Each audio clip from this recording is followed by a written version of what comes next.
এই যে বন্ধুগণ, আজকে আমি ইটার সম্বন্ধে বলবো।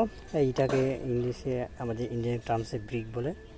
তো এই ব্রিক দেখতে পাচ্ছ, এর উপরে যে অপশানটা রয়েছে এখানে সিমেন্টের মোটারগুলো ধরার জন্য, এই উপরে এইটুকুর অংশের নাম হলো ফ্রগ। আর এই ইটটাকে যখন আমরা এভাবে এই পাশের অংশটাকে হেডার বলে, আর এই পাশের অংশটাকে স্ট্রেচার বলে বা স্ট্রেচার বলা হয়। এই আর পিছনের অংশটাকে ব্যাট বলা হয়। তো এটাকে যখন আমরা এভাবে লম্বাভাবে এভাবে কেটে দেবো, দুই ভাগ করে দেবো, সেটা হবে আমার কুইন ক্লোজার। আর এখান থেকে এইভাবে বরাবর যেটা কেটে দেবো, এইভাবে মাঝখানে কেটে দেবো, সেটাকে বলে কিং ক্লোজার। এর মাঝখানে এভাবে যখন কেটে দেবো